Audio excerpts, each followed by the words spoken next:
ओम। क्रांति कुंज गुरुकुल में सभी विद्यार्थियों का स्वागत है। तो मेमोरी और उसके टाइप्स पढ़ने के बाद अगला टॉपिक हमारा आता है memory loss and its types. कि जो हमने पिछले लेक्चर में देखा कि मेमोरी किस किस तरीके से बनती है, शॉर्ट टर्म मेमोरी कैसे बनती है, लॉन्ग टर्म मेमोरी कैसे बनती है, अभी उसी मेमोरी का लॉस कैसे होता है और उसके कितने प्रकार हैं, इसकी चर्चा हम इस लेक्चर में करने वाले हैं। ठीक है। तो सबसे पहली चीज आती है, आपके दिमाग में भी आई होगी कि क्या मेमोरी लॉस एक नॉर्मल प्रोसेस है या फिर ये कोई हेल्थ इश्यू है। तो बिल्कुल ये एक नॉर्मल प्रक्रिया है, नॉर्मल एक प्रोसेस है, कोई भी इश्यू इसमें नहीं है। लेकिन एक हेल्थ इश्यू भी हो सकता है, लेकिन नॉर्मल भी होती है। ठीक है। हेल्थ इश्यू है तो उसमें तो कुछ भी चीज हो सकती है। उसी में एक चीज आती है कि मेमोरी लॉस भी हो सकती है, कि किसी के सिर में चोट लग गई तो उसकी याददाश्त चली जाती है। ठीक है। लेकिन क्या हमारी याददाश्त उम्र के साथ कम होती जाती है? जो आपके बुजुर्ग होंगे, जो आपके माता पिता होंगे, क्या उनको 15 साल, 20 साल, 30 साल पहले की कोई चीज याद होगी? स्पेशली वो जो रेयरली ही उन्होंने बाद में कभी देखी हो। कि आज आप कोई 1 सेकंड, 2 सेकंड, 1 मिनट, 2 मिनट के लिए कोई चीज देख लें, क्या आपको 2 साल, 3 साल के बाद वो चीज याद रहेगी? तो नहीं रहेगी। तो यही मेमोरी लॉस है, तो बिल्कुल नॉर्मल है। ठीक है। और एक डिजीज भी हो सकती है। ठीक है, दोनों कंडीशन होती हैं। ठीक है। तो पहली बात आती है कि अलग अलग थ्योरीज बताती हैं कि मेमोरी लॉस कैसे कैसे हो सकती है। उसी में पहली थ्योरी है हमारी डिके थ्योरी। ये बताती है कि कोई भी मेमोरी है वो तब लॉस हो जाती है, तब वो खो जाती है जब हम लंबे समय तक उसका प्रयोग नहीं करते हैं। जो मैंने पिछली क्लास में आपको एग्जांपल दिया कि कोई आपका फ्रेंड है जो कॉलेज टाइम में आपके साथ था, लेकिन अब कॉलेज पास आउट 5-10 साल हो गए हैं आपको, तो उसके बाद आपको चेहरा भले याद रह जाए उसका, लेकिन नाम भूल जाते हैं कि तुम्हारा नाम क्या था। ठीक है। और कोई फोन नंबर ऐसा है कि जो 5-6 साल, 10 साल पहले आपके पेरेंट्स या फिर आप प्रयोग करते थे, आज वो यूज में नहीं है 5-10 साल से। तो अब आपसे पूछा जाए कि 10 साल पहले तुम्हारा कौन सा नंबर था, तो हो सकता है उसमें काफी पॉसिबिलिटी है कि आपको 10 के 10 उसके डिजिट्स याद ना रहें। ठीक है। तो एक नॉर्मल फेनोमेनन है डिके थ्योरी, कि अगर यूज नहीं करेंगे तो वो इंफॉर्मेशन धीरे धीरे फेड होती जाएगी। ठीक है। तो फेड ओवर टाइम, यही डीके थ्योरी बताती है। इसके बाद दूसरी आती है इंटरफेरेंस थ्योरी, हस्तक्षेप सिद्धांत। क्या मतलब है इसका? कि जैसे मान लिया आपने बचपन में कभी किया था कि 2+2=4 होता है। ठीक है। अब एक एग्जाम्पल ले रहे हैं बस, एक्चुअल में ऐसा नहीं है, बस समझ जाओ इससे कि 2+2=4, ये आपने प्राइमरी स्कूल में रट लिया था इसको अच्छे से। ठीक है। या फिर 2×2=4, कैसे भी आप मान सकते हो। लेकिन आज मैं आपको बोलूं एक नया कंसेप्ट मैं आपको बताऊं कि 2×2 जो है वो 4 नहीं होता, या फिर 2+2=4 नहीं होता। ठीक है। एग्जाम्पल ले रहे हैं बस एक, तो ये 5 होता है। तो अब आपको जो पहले आपने सीखा हुआ है वो इंफॉर्मेशन को मिटाना पड़ेगा, यानी कि ये जो मेमोरी आपकी यहाँ पर बन गई थी इसको आपको मिटाना पड़ेगा और नई चीज अब याद रखनी पड़ेगी। ठीक है। क्योंकि इंडिपेंडेंटली इस इंफॉर्मेशन का अब कोई लॉजिक नहीं रहा याद करने का। ठीक है। यानी कि जो पुरानी इंफॉर्मेशन थी वो अब नया सीखने में क्या कर रही है, इंटरफेयर कर रही है। ठीक है। और ऐसा हो कि कोई नई मेमोरी है वो पुरानी चीजों में इंटरफेयर करे, तो दोनों चीजें हो सकती हैं। ठीक है। पुरानी नई वाले के ऊपर प्रभाव डाल सकती है और नई पुरानी वाली इंफॉर्मेशन के ऊपर प्रभाव डाल सकती है। तो ये हमारी इंटरफेरेंस थ्योरी होती है। क्या आता है इसमें? कि memory loss occurs because other information disrupts recall। कि दूसरी इंफॉर्मेशन जो अब आपके पास है, अब आपके सामने जो है, वो रिकॉल नहीं करने दे रही है पुरानी इंफॉर्मेशन को। अब इसमें दो चीजें आती हैं। पहला है प्रोएक्टिव इंटरफेरेंस। प्रोएक्टिव का मतलब क्या है? Old memories interfere with the new one. कि जो पुरानी आपकी स्मृतियां बनी हुई थी, तो वो नया सीखने में क्या कर रही हैं, बाधा उत्पन्न कर रही है। ठीक है। कि जैसे बहुत लंबे समय तक आपने अपना जीमेल या फिर किसी और अकाउंट का पासवर्ड रखा, ठीक है? तो किसी कारण से कि आता भी है कि आपको चेंज करना पड़ता है, ठीक है? लेकिन 1 साल, 2 साल तक आपने एक पासवर्ड अपना रखा है। तो अब 2 साल के बाद पॉलिसी आई कि आपको हर 6 महीने में, हर महीने अपना पासवर्ड चेंज करना पड़ेगा ड्यू टू सिक्योरिटी रीजंस। तो अब आपने 2 साल के बाद जो है पासवर्ड, न्यू पासवर्ड क्रिएट कर लिया, ठीक है? तो अब जब तक वो ऑटोमेटिकली आपकी डिटेल्स, लॉगिन डिटेल्स सेव थी, तो आपको पासवर्ड एंटर करने की जरूरत नहीं पड़ती थी नई की, ठीक है? लेकिन किसी कारण से वो डेटा जो है वो लॉस्ट हो गया। अब आप नए लॉगिन करना चाहते हो 2-3 महीने के बाद, ठीक है? तो आपको नया पासवर्ड याद नहीं रहेगा, आप पुराना पासवर्ड ही वहां पर डालते हो, ठीक है? यानी कि जो पुरानी आपकी 2 साल तक जो मेमोरी बनी, उसने नई जो पासवर्ड आपने बनाया, उस इंफॉर्मेशन को याद करने में क्या किया, बाधा उत्पन्न की, इंटरफेयर किया, ठीक है? तो ये प्रोएक्टिव इंटरफेरेंस होती है, ठीक है? यानी कि जो पहले वाली इंफॉर्मेशन है वो बाधा उत्पन्न कर रही है। दूसरे नंबर पर आता है रेट्रोएक्टिव, जो प्रोएक्टिव का बिल्कुल अपोजिट है। इसमें नई मेमोरीज इंटरफेयर करती हैं पुराने वाले के साथ। कैसे? एक एग्जांपल ले सकते हैं कि जैसे मान लिया आप कोई नई लैंग्वेज सीखना चाहते हैं, ठीक है? तो नई लैंग्वेज सीखना चाहते हैं, तो जैसे एक छोटा सा एग्जांपल इसमें मान सकते हैं हम कि जो भी इंग्लिश या हिंदी बोलने वाले लोग हैं, ठीक है? तो अगर उनको केवल एक ही एनवायरनमेंट ऐसा मिले कि पहले उनके घर में हिंदी बोली जाती थी, लेकिन जहाँ पर भी उसने जॉब ज्वाइन की, तो वहाँ पर इंग्लिश बोलने का कल्चर है, हिंदी में कोई बात ही नहीं करता है वहाँ पर। तो अभी 5 साल, 10 साल उसको वहाँ पर हो गए हैं, तो अब उसको हिंदी के शब्द याद करना बहुत मुश्किल हो जाएगा। ऐसे आप अपने फ्रेंड्स से भी मिले होंगे, ठीक है? कि जो स्कूल टाइम में तो अच्छी खासी हिंदी बोलते थे, लेकिन किसी कॉन्वेंट स्कूल में जाने के बाद या फिर उनका वर्क कल्चर ऐसा होने के बाद वो बीच बीच में अटक जाते हैं हिंदी बोलते समय, ठीक है? उनको वर्ड्स याद नहीं आते हैं कि इसमें प्रॉपर वर्ड क्या बनता है इस लैंग्वेज में, ठीक है? तो ये रेट्रोएक्टिव इंटरफेरेंस है कि अब इसमें जो नई मेमोरी, नई लैंग्वेज उसने सीख ली है, वो पुरानी लैंग्वेज के साथ इंटरफेयर कर रही है, ठीक है? तो ये हमारी इंटरफेरेंस थ्योरी बताती है। तो दो चीजें हमने देखी कि यूज नहीं करेंगे तो डिके हो जाएगी, और कुछ पुरानी मेमोरीज हमारी ऐसी होती हैं जो नया सीखने में बाधा उत्पन्न कर देती हैं। कुछ नई चीजें हम ऐसी सीख लेते हैं कि पुराना जो याद है वो याद हमें अच्छे से नहीं आ पाता है। तो ये इंटरफेरेंस थ्योरी हो गई। तीसरा आता है रिट्राइवल फेलियर थ्योरी। रिट्राइवल का मतलब होता है, जैसे आपने रिकॉल किया था, कि अब आप बोलते बोलते अटक जाते हो। जैसे पिछले में हमने देखा कि कोई फ्रेंड था आपका स्कूल में, तो उसके साथ आप हिंदी में बात करते थे स्कूल टाइम पर, लेकिन अब भी हिंदी में ही बात करते हैं 10 साल के बाद, लेकिन अब वो इंग्लिश में बात करता है, ठीक है?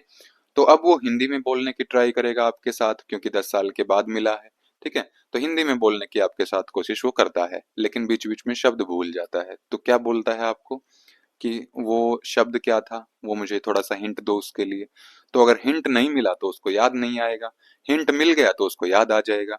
यानी कि प्रॉपर हिंट के बिना जो हम इंफॉर्मेशन को याद ना कर पाए या फिर रिकॉल ना कर पाए, तो वो हमारी रिट्राइवल फेलियर थ्योरी होती है कि memory exist but can not be accessed. कि मेमोरी तो उसकी है, अगर आप थोड़ा सा हिंट दे देंगे तो उसको याद आ जाएगा, लेकिन हिंट नहीं देंगे तो उसको याद नहीं आएगा, ठीक है? तो forgetting someone's name but remembering it later when given a hint, कि थोड़ा सा हिंट दे दिया तो उसका नाम याद आ गया, हिंट नहीं दिया तो उसका नाम याद नहीं आएगा। तो ये रिट्राइवल फेलियर थ्योरी होती है। 4 नंबर पर आती है मोटिवेटेड फॉरगेटिंग या फिर मोटिवेटेड रिग्रेशन। अब भूलने के लिए हम कब प्रेरणा दे सकते हैं किसी को, या फिर कब मोटिवेट कर सकते हैं हम किसी को कि ये इन्फॉर्मेशन आप भूल जाओ तो आपके लिए अच्छा है?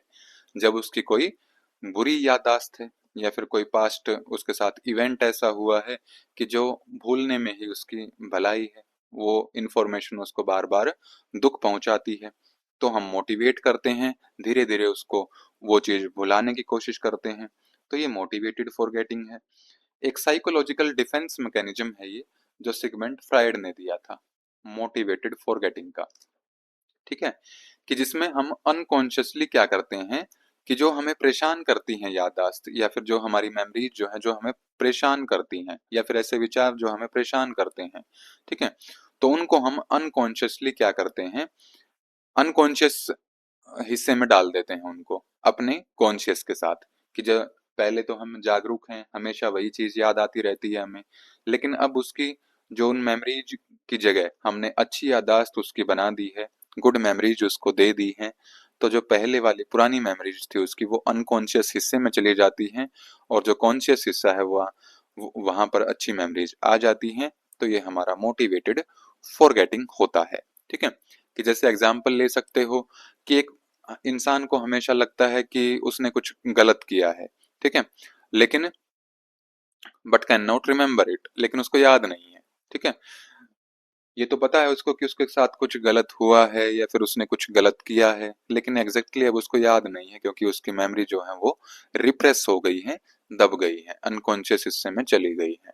ठीक है, कि चाइल्डहुड ट्रॉमा जो है, बचपन में कोई घटना ऐसी घट जाए किसी बच्चे के साथ, तो जवानी में बस उसको ये याद रहेगा कि बचपन में कुछ हुआ था। ठीक है, और उसको प्रभाव नहीं करेगी बस इतनी सी मेमोरी। अगर उसको पूरा याद दिला दिया जाए कि आपके साथ बचपन में ये हुआ था, अब उसको वो परेशान करेगी इंफॉर्मेशन। ठीक है, तो ये मोटिवेटेड फॉरगेटिंग या फिर मोटिवेटेड रिप्रेशन होता है। अगली इसमें थ्योरी आती है हमारी कंसोलिडेशन फेलियर, समेकन विफलता। क्या होता है ये, कि जैसे मान लिया अब कोई मेमोरी आपकी बन रही थी, ठीक है, कि आप अभी कोई चीज याद कर रहे थे या फिर कोई भी कोई चीज याद कर रहा था उसी समय पर, जैसे कोई बच्चा पढ़ रहा हो, ठीक है, तो स्पेशली आप इसमें एक अच्छा एग्जाम्पल देख सकते हैं कि जब हम पैसे गिनते हैं, ठीक है, पैसों की एक पैक है आपके पास, उसको गिनने लग जाओ, ठीक है, बीच में कोई आपको टोक दे, आप आधा आपने काउंट कर लिया था, बीच में आपको कोई तुरंत टोक दे अचानक से, ठीक है, तो हम उसको क्या बोलते हैं कि बीच में बोल दिया तुमने, मैं भूल गया, अपनी गिनती भूल गया मैं। ठीक है, तो वही कंसोलिडेशन फेलियर होता है, कि जब मेमोरी पूरी बनी नहीं थी, काम पूरा हुआ नहीं था, तभी कुछ डिस्ट्रप्शन आ गई। वो कोई सिर में चोट लगने की वजह से भी हो सकती है, कोई स्ट्रेस भी हो सकता है, या फिर नींद ना आए, या फिर कोई बीच में टोक दे, तो ये कंसोलिडेशन फेलियर में होता है कि मेमोरी बनी ही नहीं है पूरी, तो लॉस भी कैसे, तो लॉस ही मानी जाएगी वो। ठीक है, कि forgetting what happened right before a car accident due to shock, कि किसी व्यक्ति का कार एक्सीडेंट हुआ तो उसके पहले की सारी घटना वो भूल गया कि उसके साथ क्या क्या हुआ था। ठीक है, तो ये कंसोलिडेशन फेलियर है, कि वो जैसे ही याद करेगा तुरंत वो कार एक्सीडेंट वाला सीन उसके याद आ जाएगा, यानी कि कार एक्सीडेंट उसका डिस्ट्रप्शन कर रहा है मेमोरी बनने में। ठीक है, तो ये कंसोलिडेशन फेलियर हो जाता है। अगला हमारा आता है इसमें एनकोडिंग फेलियर। एनकोडिंग, जब भी जो हमारी इंफॉर्मेशन है वो हमारी स्टोर होती है हमारे मस्तिष्क में, हमारे माइंड में, तो उसकी एनकोडिंग होती है हर एक इंफॉर्मेशन की। एनकोडेड इंफॉर्मेशन ही हमेशा स्टोरेज में जाती है। ठीक है, इसका प्रोसेस भी है कि सबसे पहले कोई इंफॉर्मेशन एनकोड होती है, यानी कि एनकोडिंग होगी, उसके बाद वो स्टोर होगी वो इंफॉर्मेशन, और उसके बाद वो क्या हो सकती है, रिकॉल या फिर रिट्राइव। ठीक है, तो ये तीन स्टेप्स भी आप याद रख सकते हैं। साइकोलॉजी का है भले ये सब्जेक्ट, ठीक है, ये टॉपिक आपका साइकोलॉजी का है, कि पहले एनकोडिंग होगी, एनकोडिंग के बाद स्टोरेज होगी, स्टोरेज के बाद वो इंफॉर्मेशन हमें याद आ जाती है जब हमें जरूरत होती है। तो अगर ये एनकोड ही ना हो पाए कोई इंफॉर्मेशन, तो एनकोड नहीं होगी तो स्टोरेज भी नहीं होगी।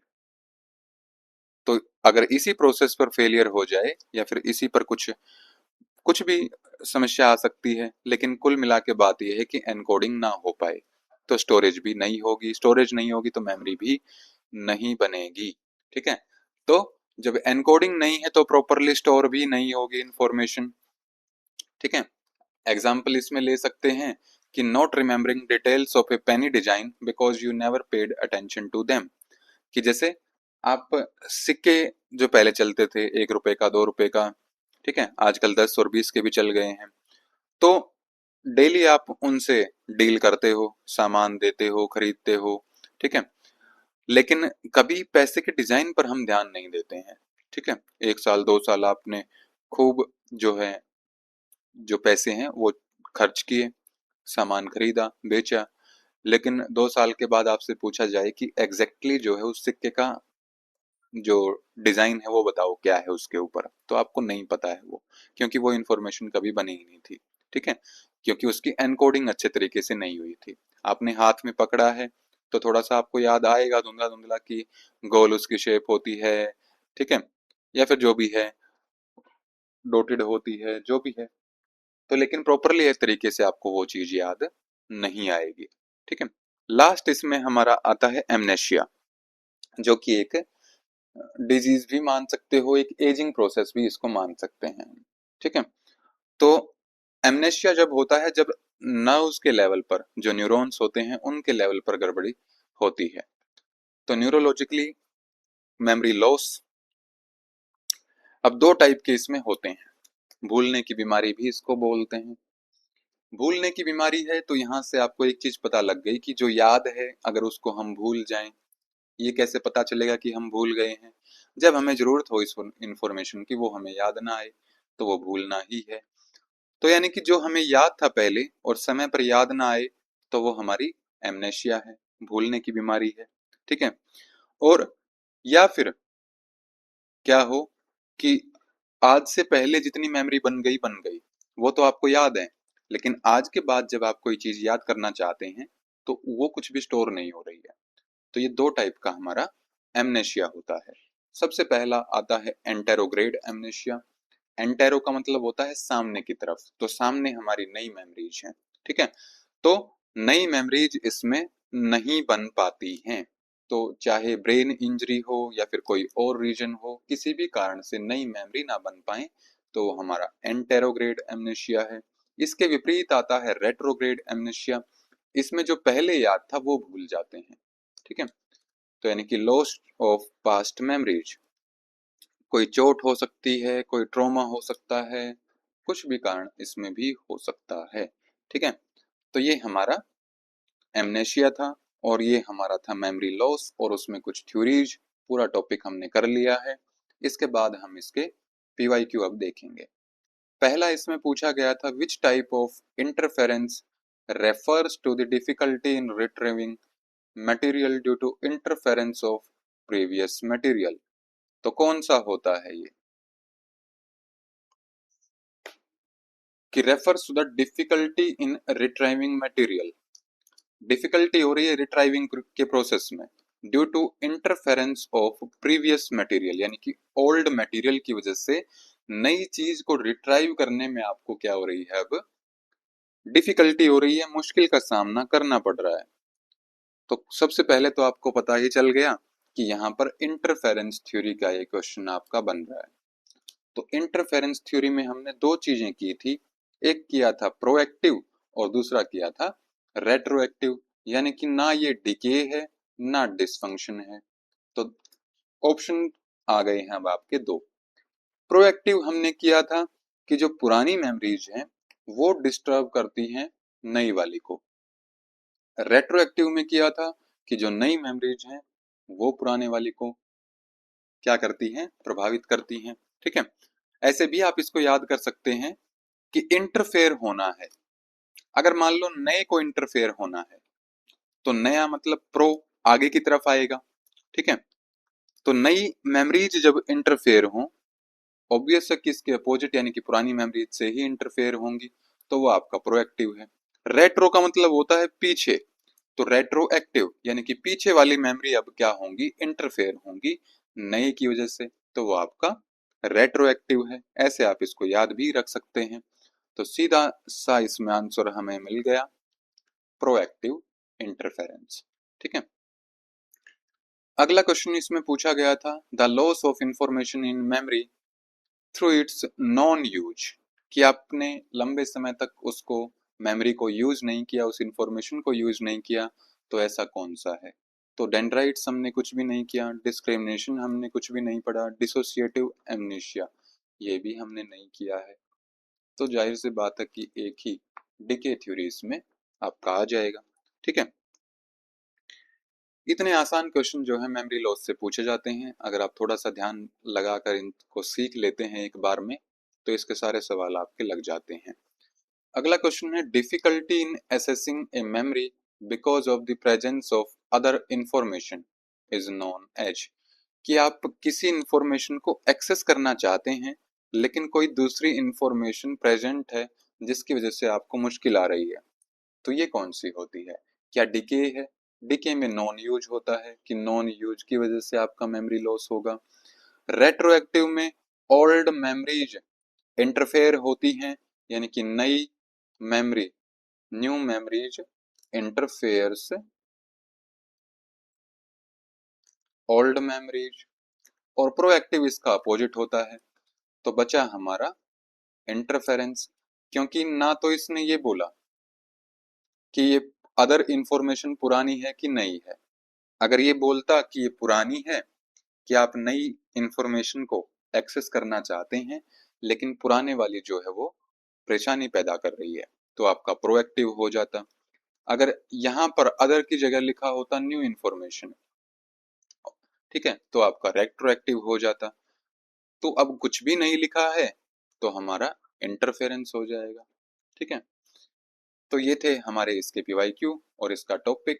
अगर आपको इसमें कोई भी डाउट आता है तो आप कमेंट करके पूछ सकते हैं।